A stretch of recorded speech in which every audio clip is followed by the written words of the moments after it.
expectancy and also the demand of success. Germany have not won their opening game in any of the last 3 major tournaments.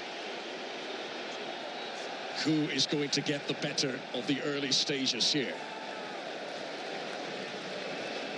Well, Germany certainly go into the game as favourites. They're under more pressure, being that the host. Now Steve Clarke wants them to play, and I think they'll be aggressive when they can, and hopefully they won't sit too deep and will look to get forward when possible. Germany hoping they've got the correct blend of youth and experience. With Jamal Musiala and Florian Wirtz both in the 11. It's the first time Germany have started 2 players aged 21 or under in the European Championship for 20 years. Here is Wirtz. Out comes Gunn, and it's the first big save of Euro 2024. Well, that is a worry for Scotland, how easily they got in behind the Scottish defence there. And they're playing a very high line, they're ball watching. It is a very tight call. The first touch, though, from Wirtz gets away from him. That means the goalkeeper can close him down. It may well have been offside anyway, but Angus Gunn was not to know. Florian Wirtz, who's had a fantastic season at club level, 18 goals, 19 assists. He was voted the Bundesliga Player of the Year. He almost... I mentioned there about McGinn getting forward when he can, but it's vitally important that the Scottish wing-backs, Robertson and Ralston, when possible, can they get high up the pitch, provide the width in those advanced high positions.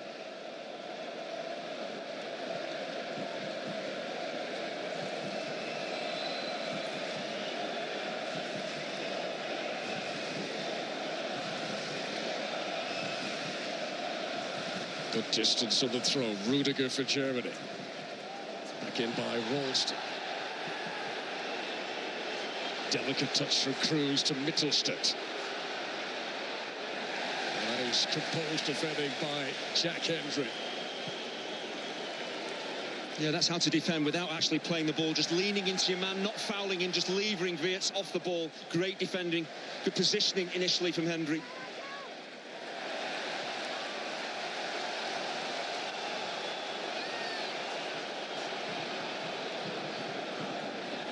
Just too far in front of Ryan Christie. Ryan Christie, who this evening reaches a half-century of Caps Reece country. This was the earlier challenge involving Kai Havertz, who was just maybe lost his footing on the way down before collision. Yeah, I think he actually slips and then he makes the Scotland attack.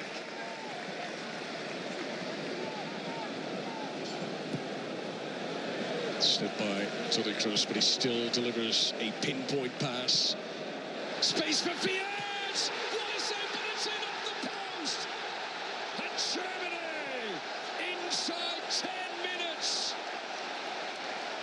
Lights the fuse to illuminate Euro 2024.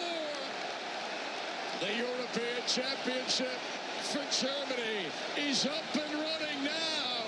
It's a fabulously constructed goal. It's something I just mentioned about Germany using their fullbacks, using the width, because Scotland are defending very narrowly in central areas. So Kroos, with all his experience, his range of passing, there's no pressure on him. You know, it's pinpoint out to Kimmich. And it's a really intelligent cross as well. He picks out Florian Wirtz. Look at the weight of the pass, the angle of it. That means Wirtz can just step onto it, finish it how he wants. And he just really passes it, whips it with pace. You know, he backs himself to test the goalkeeper. Gunn can't keep it out, but it's the use of width, of fullbacks getting forward and then getting mobile strikers on the end of crosses. It's a brilliant goal. A release of emotion from Julian Nagelsmann. The disappointment for Gunn, who got a good touch on that but couldn't keep it out. It is only a second ever international to get it into that final third. It's a glorious turn by Gundogan. And this is Kai Havertz. Musiala! 2-0 to Germany! The foot is on the throat now. The foot is on the accelerator pedal. What a start to the tournament for Julian Nagelsmann's team.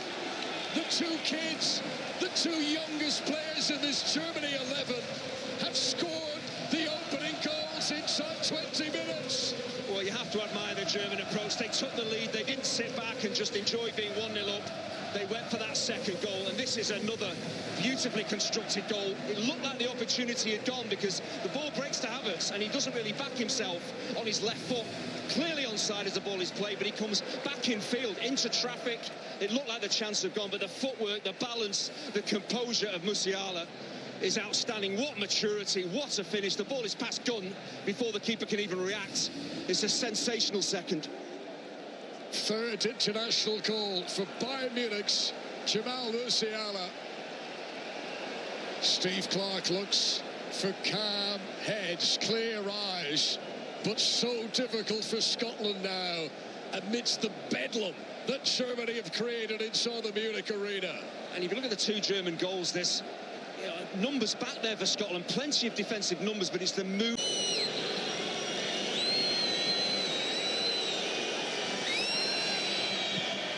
It is three.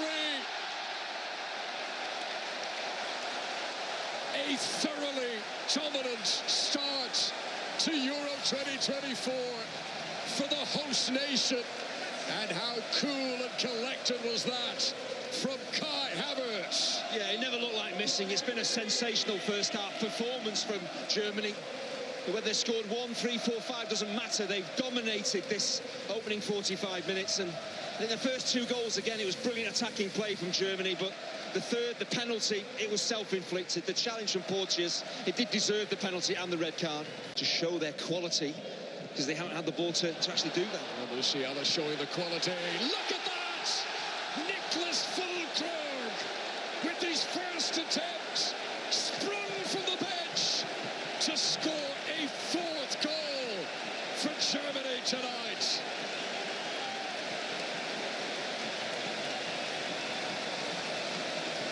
Yeah, it's taken a while for Germany to open Scotland up in this second half, but when they do, they're devastating, they're clinical. This is a quite brilliant finish. The power, the precision. There's no goalkeeper going to save this. But it's the build-up play again, the understanding. Doesn't matter who it is, whether it's a player in the starting 11, a substitute coming on. They make the most of opportunities. And the touch out of his feet from Fulkrug is outstanding. That touch there, brilliant. And then there's only one thing in his mind, a clean strike and just unstoppable. If Scotland had two goalkeepers, they wouldn't have kept that out. Steve Clarke's men down to 10 are now 4 goals behind as Germany. But can Andy Robertson here provide maybe some late respite, something for those Scotland fans to cheer? Maybe, yes, it's into the back of the net. Rudiger felt he was pushed, but Scott McKenna, who's only ever scored 1 international goal for his country, finally gives the Scotland fans something to roar about. And you do have to give Scotland a huge amount of credit because they stuck at it. That's all they could really do. But it just shows when you put the ball into the box, doesn't matter who it might come off. I think it's actually Rudiger, it hits last. But because you put the ball into the box with pace, you've kept it alive.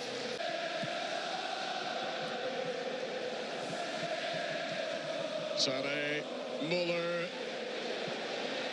Superb finish! What about that from Emre Can? It's only his second ever international goal. The late call up to the squad just 48 hours before this tournament began. Emre Can has already made his mark, and Germany do get their 5th goal of the night. It's a beautiful finish, a pass into the bottom corner, but Leroy Sané's influence on the goal is vital. He starts off on the right-hand side, he drifts into a central area, then out to the left, always looking to make things happen, and Germany are patient. They just pick Scotland apart. You know, they don't just whip it into the box and hope something happens. They back themselves, but Sané, heavily influential. But the way he just gets the ball out of his feet, Can, and just passes the ball, uses the defenders as a screen. It's hard for Gunn to see the ball, and by the time he sees it, it's already moving past him. He's got a bit of a touch on that as well, taking it even further away from the goalkeeper. Pace on it, his accuracy, but that defensive touch, that flick from Hanley makes it even more difficult for Gunn. But I think this 5th goal really for Germany underlines their dominance. It proves to be the final meaningful action as the hosts are up and running. An opening night victory in Munich for Germany at their own European Championship. Make no mistake, the pressure on Julian Nagelsmann